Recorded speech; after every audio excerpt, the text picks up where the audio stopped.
গ্যাংরেপের শিকার, কাশ্মীরের আসিফা ছোট্ট বোনটা নাবালিকা গণধর্ষণের শিকার, তাকে রেপ করে ধর্ষণ করে মার্ডার করা হয়েছিল, তার গুপ্ত অঙ্গে তার পিছনের রাস্তায় গরম রড ঢুকিয়ে তাকে মার্ডার করা হয়েছিল।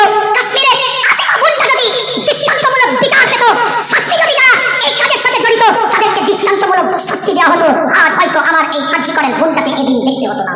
যেদিন মণিপুরের বুকে একজন খ্রিস্টান মহিলাকে, খ্রিস্টান একটা মেয়েকে গ্যাংরেপ করে গণধর্ষণ করে মার্ডার করা হয়েছিল, মার্ডার করার আগে গ্যাংরেপ করেছে, গণধর্ষণ করেছে, গোটা গায়ে তার আগুন লাগিয়ে দিয়ে তার গ্রামের সামনে দিয়ে সবারই সামনে দিয়ে উলঙ্গ করে ছুটিয়েছিল। মণিপুরে ওই খ্রিস্টান মহিলাটা যদি বিচার পেত সেই দিনে, যারা এই কর্মের সাথে জড়িত তারা যদি শাস্তি পেত, আজ হয়তো আরজি করের এই দিনটা আমার বোনটাকে দেখতে হতো না। গুজরাটের বুকে বিলকিস বানু গ্যাংরেপের শিকার, গণধর্ষণের শিকার, সেই গুজরাটের বিলকিস বানুকে যারা গ্যাংরেপ করেছিল, যারা গণধর্ষণ করেছিল, তাদের গলায় মালা দিয়ে তাদেরকে জামিনতে করে নিয়ে আসা হয়েছিল। সেদিন যদি তাদের গলায় মালা না দিয়ে, তাদের গলায় যদি ফাঁসির তরিতা দিয়ে দৃষ্টান্তমূলক শাস্তি দেওয়া হতো, এদিন হয়তো আরজি করে আমার বোনটাকে দেখতে হতো না। আরজি কর কাণ্ড নিয়ে আমরা প্রতিবাদ করছি না, এ কথা বলে না কেন? কে হয় আপনার?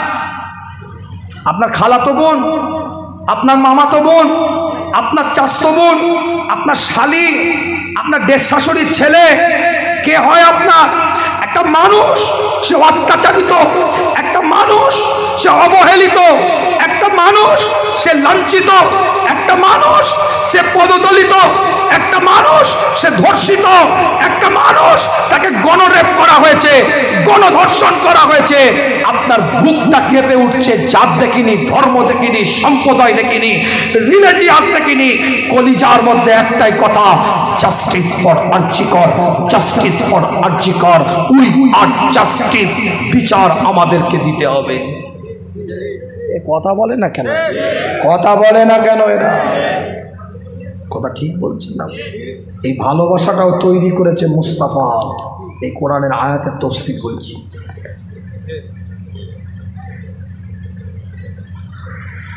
ব্যথা, দুঃখ, কষ্ট, বেদনা আমাদের দিলের মধ্যে। আমরা চাই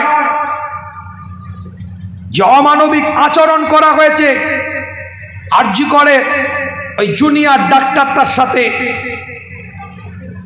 যেভাবে তাকে গ্যাংরেপ করে গণধর্ষণ করে মার্ডার করা হয়েছে, আমরা ব্যথিত, আমরা দুঃখিত। তাদের পরিবার সঠিক বিচার পাক। যারা নিষ্ঠুর এই কাজ করেছে, আমরা চাইব তাদেরকে এমন দৃষ্টান্তমূলক শাস্তি দেওয়া হোক। যারা এই কাজের সাথে, কর্মের সাথে সরাসরি জড়িত, প্রত্যক্ষ পরোক্ষভাবে জড়িত, আমরা চাইব তাদেরকে এমন দৃষ্টান্তমূলক শাস্তি দেওয়া হোক যে শাস্তিটা দেওয়ার কারণে মানুষ এ কাজ তো দূরের কথা, এই কাজটা মনে ভাবতে যেন ভয় করে। কিন্তু আমার একটা কথা আছে এর মধ্যে, যে মানুষ হবে যার মধ্যে মানবিকতা থাকবে, যার মধ্যে মনুষ্যত্ববোধ থাকবে, সে জাস্টিস চাইবে, সে বিচার চাইবে। সে আরজি করের কথাটাকে নিয়ে ভাবলে তার বুকটা কেঁপে উঠবে, সে তার দিলটাকে কেঁপে উঠতে কাঁপবে, অন্তরটাকে কাঁপবে। কিন্তু আমার বক্তব্য এই জায়গাটায়, যেদিন মণিপুরের বুকে একজন খ্রিস্টান মহিলাকে, খ্রিস্টান একটা মেয়েকে গ্যাংরেপ করে গণধর্ষণ করে মার্ডার করা হয়েছিল, মার্ডার করার আগে গ্যাংরেপ করেছে, গণধর্ষণ করেছে, গোটা গায়ে তার আগুন লাগিয়ে দিয়ে তার গ্রামের সামনে দিয়ে, সবারই সামনে দিয়ে উলঙ্গ করে ছুটিয়েছিল। মণিপুরে ওই খ্রিস্টান মহিলাটা যদি বিচার পেত সেই দিনে, যারা এই কর্মের সাথে জড়িত তারা যদি শাস্তি পেত, আজ হয়তো আরজি করের এই দিনটা আমার বোনটাকে দেখতে হতো না। আমার বক্তব্য এই জায়গায়, বিশ্ব নবী দিবসে সূরাতুল আল ইমরান থেকে 103 নম্বর আয়াতের তাফসীর করতে গিয়ে ছোট্ট করে কথাটা বলে দিচ্ছি আপনাদেরকে। আজ যদি গুজরাটের বুকে বিলকিস বানু গ্যাংরেপের শিকার, গণধর্ষণের শিকার, সেই গুজরাটের বিলকিস বানুকে যারা গ্যাংরেপ করেছিল, যারা গণধর্ষণ করেছিল, তাদের গলায় মালা দিয়ে তাদেরকে জামিনতে করে নিয়ে আসা হয়েছিল। সেদিন যদি তাদের গলায় মালা না দিয়ে, তাদের গলায় যদি ফাঁসির তরিটা দিয়ে দৃষ্টান্তমূলক শাস্তি দেওয়া হতো, এদিন হয়তো আরজি করেন আমার বোনটাকে দেখতে হতো না। আজ এই জায়গায় দাঁড়িয়ে বলতে বাধ্য হচ্ছি, আজ এই জায়গায় এই পরিস্থিতিতে দাঁড়িয়ে বলতে বাধ্য হচ্ছি, কাশ্মীরের আসিফা ছোট্ট বোনটা গ্যাংরেপের শিকার, কাশ্মীরের আসিফা ছোট্ট বোনটা নাবালিকা গণধর্ষণের শিকার, তাকে রেপ করে ধর্ষণ করে মার্ডার করা হয়েছিল। তার গুপ্ত অঙ্গে, তার পিশাবের রাস্তায় গরম রড ঢুকিয়ে তাকে মার্ডার করা হয়েছিল। কাশ্মীরের আসিফা বোনটা যদি দৃষ্টান্তমূলক বিচার পেত, শাস্তি যদি যারা এই কাজের সাথে জড়িত তাদেরকে দৃষ্টান্তমূলক শাস্তি দেওয়া হতো, আজ হয়তো আমার এই আরজি করের বোনটাকে এদিন দেখতে হতো না। কথা ভুল বলছি না ঠিক বলছি?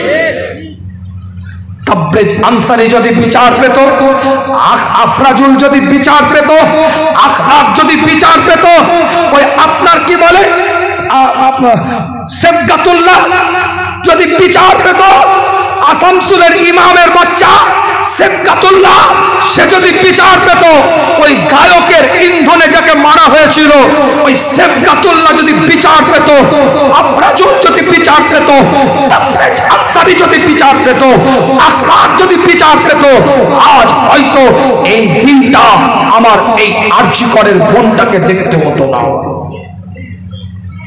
সব তো হালকা করে দিয়েছে, এই কথা বলে না কেন?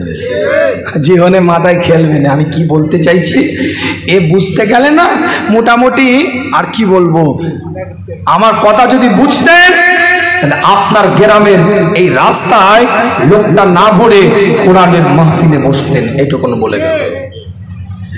আমরা প্রত্যেকটা মানুষ চাই প্রত্যেকটা অপরাধীদের দৃষ্টান্তমূলক শাস্তি হোক, হোক সেটা রেপ, হোক সেটা চুরি, হোক সেটা ডাকাতি, হোক গণহত্যা, যাই হোক না কেন প্রত্যেকটা মানুষের বিচার হওয়া দরকার আছে। প্রত্যেকটা অপরাধীকে এমন শাস্তি দিতে হবে যেন যে শাস্তি দেখে অন্যজন সেই অপরাধ করতে ভাবতেও ভয় পায়, করা তো দূরের কথা। আল্লাহ আমাদের প্রত্যেককে গুনাহের কাছ থেকে হেফাজত দিক, আমাদের মা বোনেদের ইজ্জতটাকে বাঁচানোর তৌফিক দান করুক, আমাদের মানবতা মনুষ্যত্ব আমাদের মধ্যে বহাল রাখার তৌফিক দান করুন। আমিন, আল্লাহুম্মা আমিন।